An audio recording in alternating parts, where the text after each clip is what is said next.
Bonjour à tous et à toutes, bienvenue dans le Flash d'information 24. Nous allons commencer avec l'éducation. La ministre de l'Éducation nationale et de l'alphabétisation, Mariatou Koné, a lancé ce jour à l'EPP à Mont-Abi-Catherine Plateau les épreuves écrites du certificat d'études primaires et élémentaires CEP, auxquelles prennent part 627 908 candidats au cours du lancement des compositions qui portent sur les épreuves d'exploitation de tests, d'éveil de milieu, d'orthographe et de mathématiques. La ministre a invité les candidats à se faire confiance. L'année scolaire 2023-2024 a été une année normale. Il n'y a pas eu de perturbations. Je voudrais saluer tous les syndicats et les associations qui nous ont accompagnés dans la normalisation de l'école scolaire. Je suis persuadée que les résultats seront meilleurs. C'est félicité Mariatou Koné.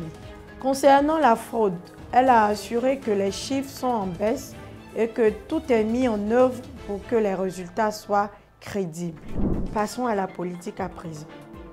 Le Parti des peuples africains, Côte d'Ivoire, veut le trophée de la Coupe d'Afrique pour ses activités politiques.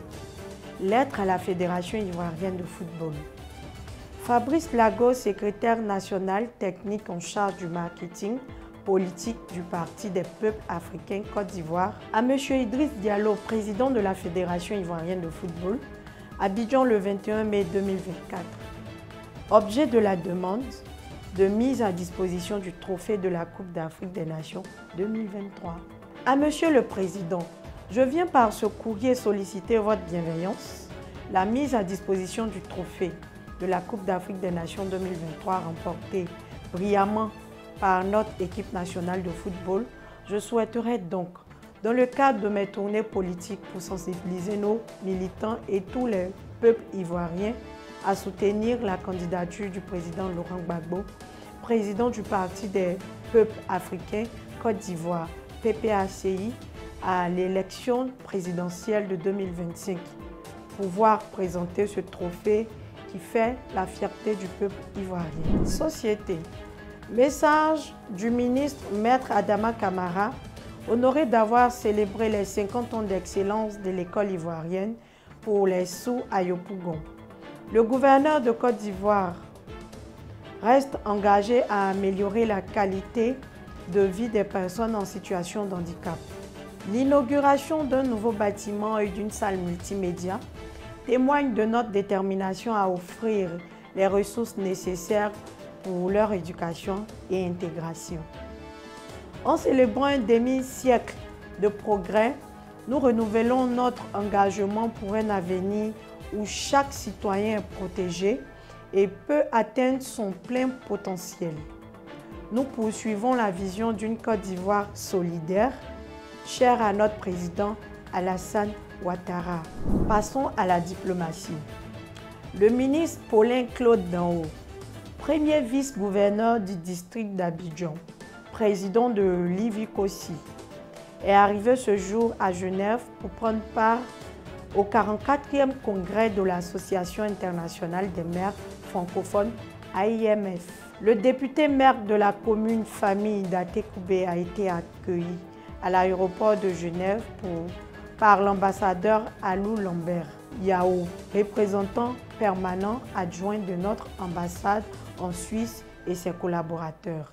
Le ministre Paulin Danho Claude conduit au nom du ministre gouverneur Cissé Bakongo et de ses élus locaux ivoiriens la délégation de la Côte d'Ivoire à ses assises en Lausanne du 22 au 25 mai 2024. Il faut souligner que le congrès de l'AIMF aura 3 grands moments qui sont: la première journée sera consacrée au suivi des programmes avec une réunion des commissions permanentes.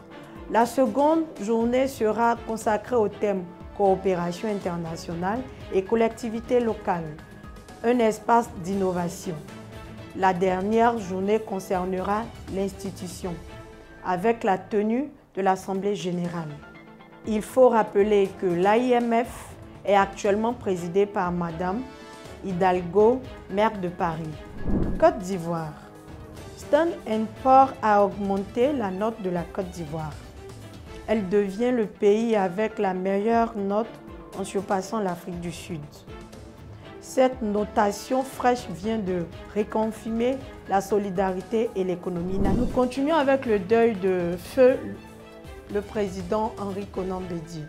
Une forte délégation du RHDP avec à sa tête Monsieur le haut représentant, président du directoire du RHDP, Gilbert Koné Kafana, a présenté les condoléances du RHDP au nom du président de la République, président du RHDP, son Excellence Alassane Ouattara, à la famille de feu le président Henri Konan Bédié, fait à Abidjan ce lundi 20 mai 2024.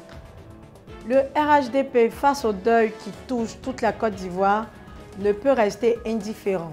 C'est pour cela que le président de la République, président du RHDP, nous a mandaté à l'effet de venir soutenir la famille, soutenir Maman Bédié et rappeler qu'il est fortement touché par la douleur de la disparition de son aîné, avec qui il a toujours eu des rapports sains, malgré les difficultés que nous avons connues. Une note de gaieté, l'arrivée du champion du monde ivoirien de dictée à l'aéroport international Félix Houphouët-Boigny ce jour. La Côte d'Ivoire championne du monde. L'élève Crékoum, Léovan Niel Samuel Marie, champion du monde ivoirien de la dictée arrivé à Abidjan. L'élève en classe de CM2 à l'EPP Le Petit Royaume de l'IEP d'Atoban, direction régionale d'Abidjan 1, a été accueilli par une délégation du ministère de l'Éducation nationale et de l'alphabétisation MENA, conduite par l'inspecteur général de l'Éducation nationale, Faustin Kofi, représentant le ministre Marietou Koné. Passons aux informations de la CPI, la Cour pénale internationale. Le procureur de la Cour pénale internationale a demandé des mandats d'arrêt contre le Premier ministre israélien Benjamin Netanyahou et des dirigeants du Hamas pour des crimes de guerre et des crimes contre l'humanité, présumés commis dans la bande de Gaza. On finit en beauté avec le sport, football. L'Africa Sport d'Abidjan est tout près de la montée en première division. Merci de nous avoir suivis sur Aminata 24 TV et à bientôt pour un autre flash.